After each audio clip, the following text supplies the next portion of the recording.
Finally, a rear lift system for us fancy airbag boys on platinum Sequoias that don't want to get rid of our airbags.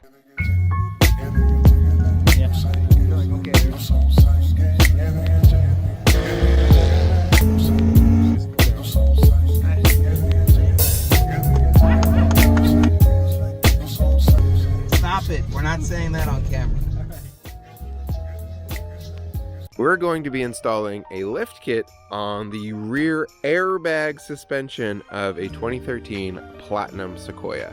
That's right, the Platinums come with rear airbag suspension, and our pals over at Tandem OffRoad are telling us, hey man, the rear airbags are the way to go. You don't want to change this over to a coil spring. You just want to put our lift kit on because you get more articulation, you get more towing, you get all the good stuff of keeping your airbag. Also, it's going to fix the squat. You can see the back of the rig kind of sits a little bit. Yeah, we have a bike trailer on there, but the car kind of sits a little cattywampus. We're on a sloping down driveway, but I don't want this pre-runner look anymore. I want the truck to be level, so that way when we're off-roading, I get all the travel as possible instead of off-roading like this.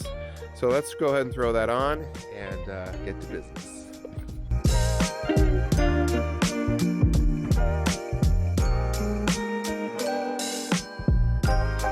Now that we got the wheel off, you get a little peek into what's going on here. You can see we have an airbag, giant airbag, looks like an accordion. We got a shock with a bunch of wires on it, and then we have a lot of dirt, obviously, lower control arm, upper control arm, etc. That's how you set your alignment. And then we have our sway bar and our sway bar end link. And a nice pro tip when you're doing this is you're gonna have to really pull this arm up and down to put in and out the airbag to get the spacer in. So nice pro tip is pop off or zip off that nut on the end of your sway bar end link. What I like to do is I like to use an impact and hit the nut, and the nut won't always break. Sometimes they get rusted together, sometimes these break. I think I'm like 3 for 3 with breaking my sway bar end links, honestly. My front ones are currently broken. But what I like to do is zip this off real quick, or like try to hit it with an impact. Then I put an Allen in there, and then I do the rest. But before I do any of this, I'm gonna soak this in PB Blast, so all this rust and dirt don't really hold me up on the rest of the installation. So let me get that. This is a nice pro tip on removing your end link bolts. Take it from the guy who's broken these, I don't know, like 10 of these in the past year. Is everything's gonna be rusted and seized on here. So take your Allen, really get it in there, get it tight. You might need other Allen keys in there to really get the rust out of the openings. But then when it comes time to remove it, don't just try and get it off in one go. Actually take your Allen key, take your ratchet and go in and out to loosen the threads a little bit. Because if you try and just get it all the way off, it's gonna be too much stress on this, and this is gonna slip or strip, and then this will be very covered with just corrosion and you won't be able to get the nut off. Take it from me, I've already smashed up my hands. I got a giant bruise on there because this has slipped off so many times. So pro tip, put your Allen key in the hole and then work the nut back and forth. So loosen it, tighten it, loosen it, tighten it, so you get all the crud out of there, and keep using PB Blast to clean it because these are not gonna wanna come off. Now the end link's not broken, and I could drop this lower control arm just a little bit more when it comes time to remove the airbag. I wanna make sure my struts that I got work, because these are not made for the Sequoia. I'm doing a prototyping for Eibach. In fact, I got like 1998 Toyota Tacoma rear shocks I'm gonna be popping in here. I wanna make sure that A, I get my extended about 1.5 inches of travel out of my shock, and B, that I got the right spacers to fit everything in here. As you can tell, the bushings on these shocks are pretty much toast. They're all cracked to shit. Let's see here. Yeah, she's a 19. I got a really long one. I could probably muscle this up. Nope. All right. You have actual adult-sized hands like me. It's almost impossible to get your hand in here or around the arm and to grab it because there's just too much stuff. So I pried all this back with my pliers. Then you shove a flathead right on this tab right there to lift it up, and you can pull the plug out. I kind of broke these clips and really stretched these wires to do that. There are some things in this truck that are just never going to go back, and that's one of them.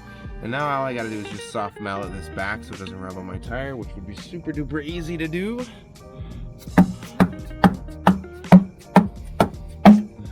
Like I didn't even do it. Look at that. Boom, boom, boom, boom, boom. All right, so this has been pulled. Now it's just a matter of pulling the shock off the perch and getting the control arm or the actual suspension assembly to move. Look how dark my hand is. That's all from going in there. Ugh. Okay, now that you got the top bolt out, this should come out, and she's off. Guys, I can put a new shock on there, but that'll constrict my movement. So we're gonna go ahead and let this drop, and that should allow the airbag just to droop a little bit more. Woo, look at that. Droopy loop.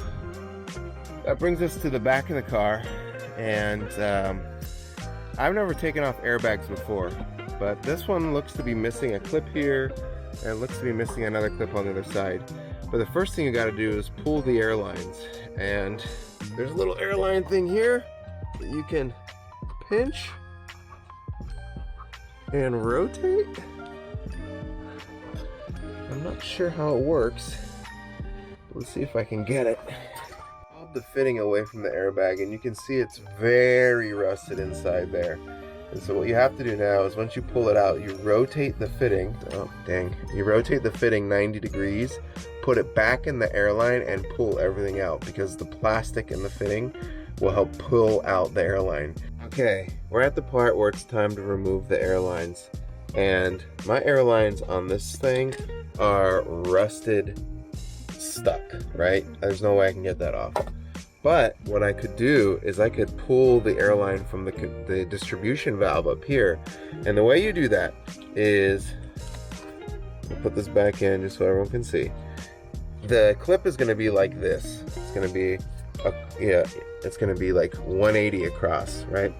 You take the clip, you pull it out, you rotate it 90 degrees, and then you shove the clip back in. It's gonna release this tab here, and you'll hear it go click, and then the clip will shove back in there.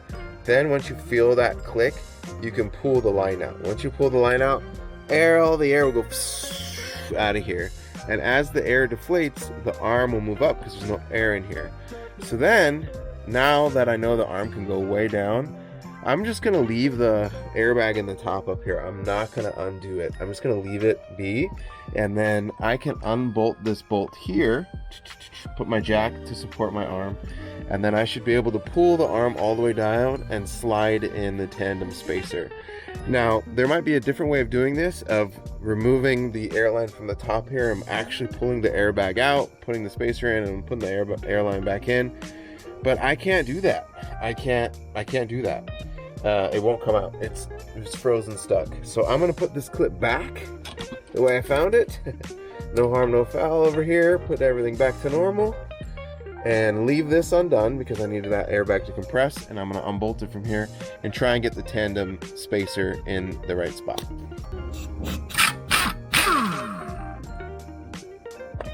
Now let's see if we could drop the control arm away from the airbag. It's still clipped on up top up here. It's still clipped down on the top. But let's see if the control arm will drop away from the airbag.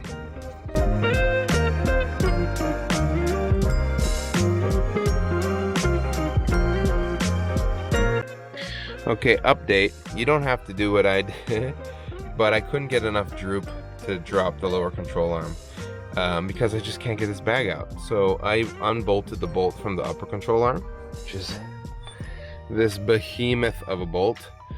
She goes all the way through like that. Anyway, so now I have a little bit more droop, and that way my upper control arm isn't just fighting me as it goes down.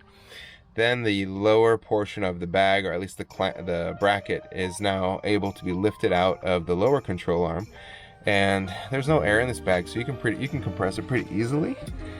Now it's just a matter of sliding in the tandem pucks.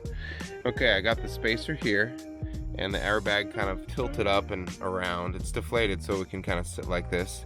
And then all I did was I put the spacer against the factory airbag and used the factory bolt to bolt it in place, just for now.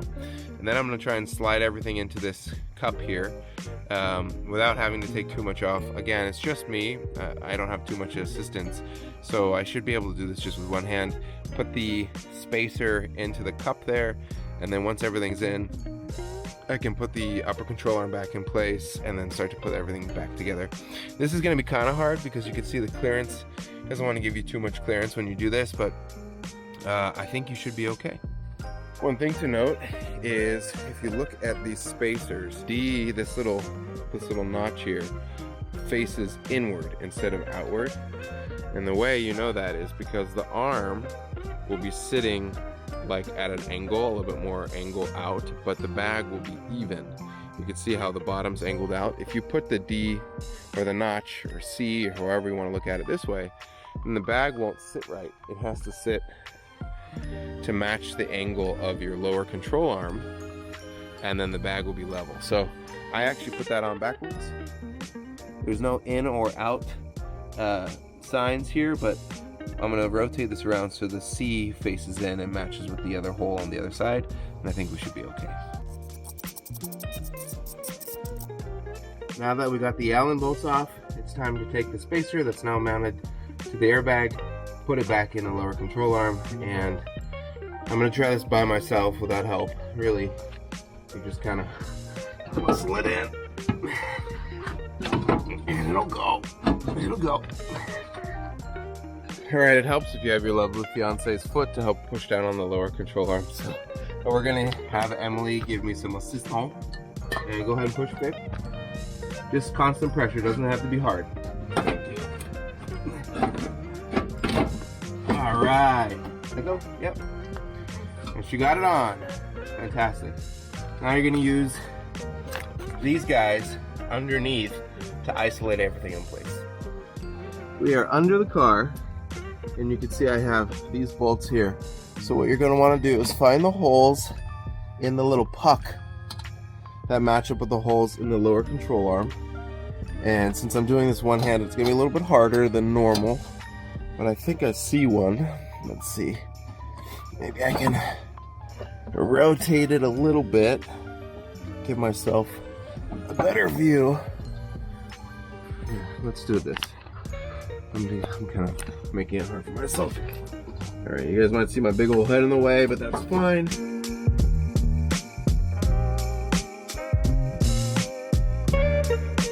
Because my lower control arms are so corroded with rust, I cleaned up the holes just a little bit, threw a little bit of a drill in there. I didn't drill too deep, just enough to clean up the hole. And now, we'll see if this pops in. It does. See if it'll catch. It did.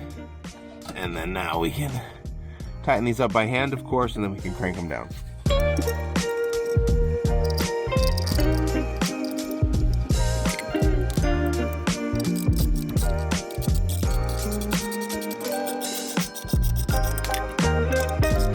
Alright, we got the upper control arm bolted back on. No need to show that on camera, super easy.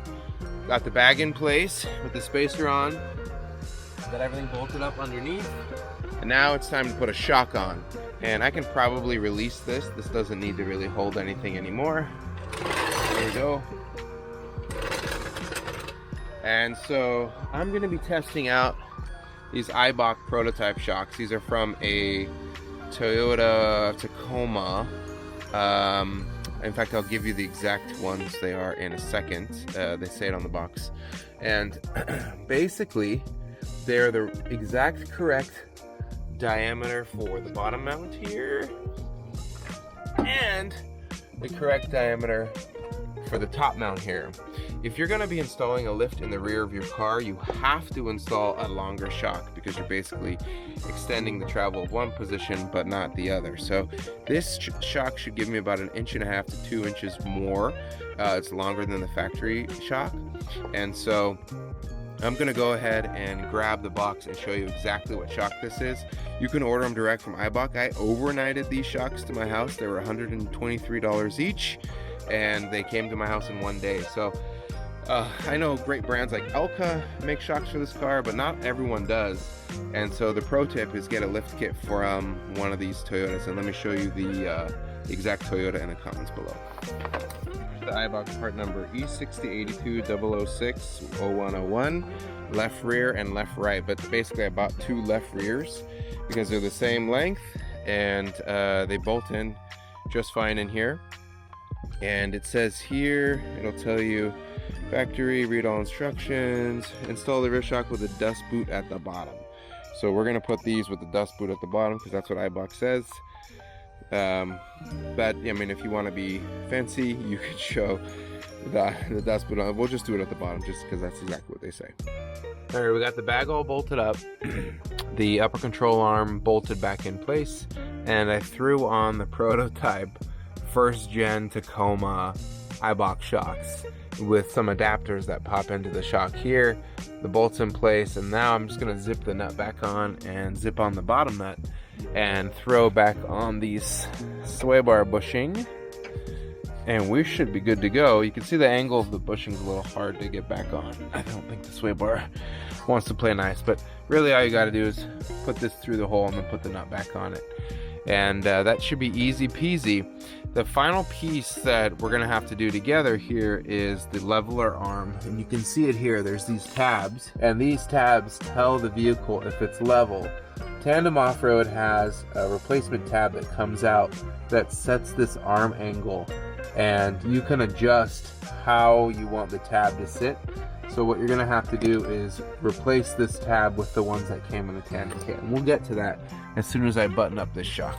They give you these tabs here, and you can see one tab has 3 notches on it, and one tab has 2 bumps or notches on it, and that's all determined by the angle at which they sit. And you can see these are lined up on the same opening, but one has a different angle than the other, and that tells the vehicle how high you want stock height to be.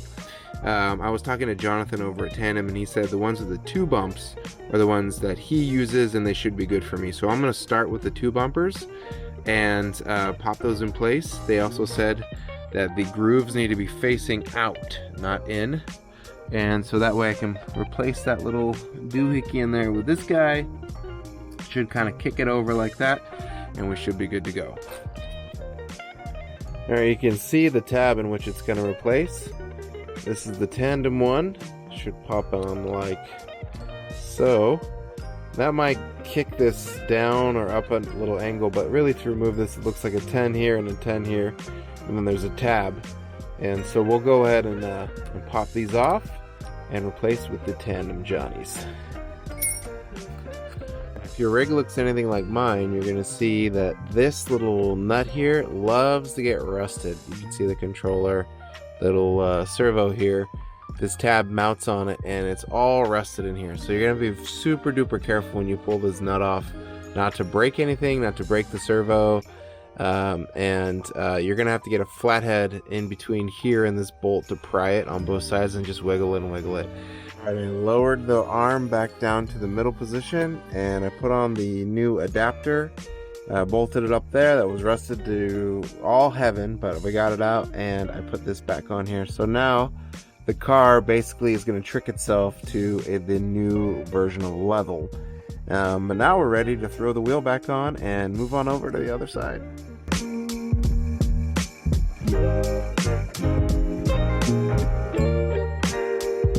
Okay, now that the car's back on the ground, it looks like it's a lowrider. This is the ultimate test to make sure I hook the bag back up and everything works. Obviously the rear is sagging way too much. So let's go ahead and start the car and see if we get some air back there. Don't hit the jack. Ooh, that was close. Let's see what happens. She's moving up. That's what we like to see, folks. There we go.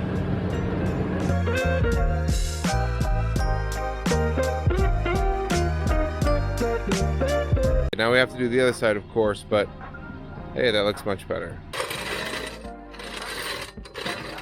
In order to get this spacer in here, if you can't get your bag off because everything's rusted, you're gonna need your wife's lovely foot And dirty ass slippers. and rusted ass car to push down on the arm to get the spacer in between the actual bottom of the airbag and the puck. But yeah, actually you can get it in there. You just shove it in. as long as you make sure the airbag is deflated like we've done before, and then just get on the bottom and bolt it in place. But I think we're there. Now you got the other side on. Let's make sure you have the line reinstalled correctly all the way in. Okay, clicked, pop, good to go. So now the car should be able to reinflate itself now that I've connected the airline back to where it came from.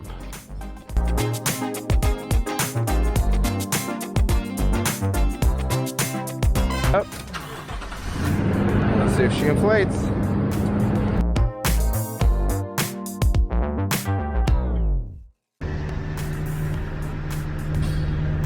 All right, that's about as high as it's gonna go.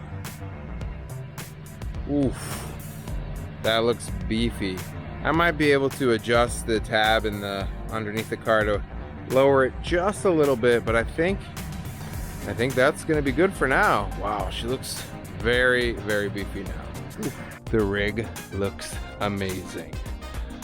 Finally, a rear lift system for us fancy airbag boys with platinum Sequoias that don't want to get rid of our airbags.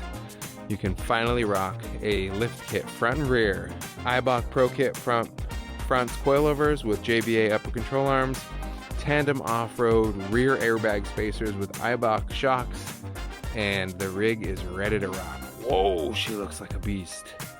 That's dope.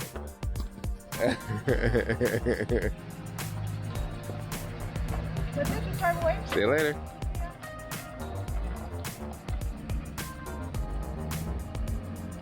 All right, now that we got the rear all set up, let's take her on our first test drive. It's a big deal because now I have the right shocks on the car and a lift in the rear airbags. So before, the car kind of sat a little saggy and I didn't really feel much from the rear. The rear felt pretty numb and stale. And now that I have the Eibach shocks back there and the actual height that I need back there, the airbags can inflate properly, the weight can be distributed properly, and so I'm gonna cruise this around the highway really quick and then see what it feels like. All right, we're gonna take it on this road here, and it's a pretty narrow road, pretty bumpy, lots of uneven pavement, and she's been doing fantastic. Look at this. I wish you guys could feel the difference. The back feels way more stable. The front has better steering, and I think that has a lot to do with the weight being on the front tires and there being a proper shock in the rear instead of it being a little saggy. And the truck just feels way more nimble, planted, that's for sure. I have the height on, normal height, and I put those tabs in the middle. So we can fine tune the suspension in the rear a little bit, but man, this feels fantastic. That Eibach shock plus the Tandem OffRoad spacers has made a huge difference on the ride of this rig. Right after we're done with this test drive, we'll go outside and give one final look, and we'll wrap it up. But that's about it. Thanks so much for watching. We got the Tandem OffRoad rear airbag spacers installed on our 2013 Sequoia Platinum. She rides like a dream. The back has a lot more travel in there now because of that. We threw in some Eibach prototype rear shocks, threw in an Eibach Pro Kit in the front with JBA upper control arms, and believe it or not, 35s now look really small on the Sequoia. We might need to upgrade to 37s, but overall, job well done.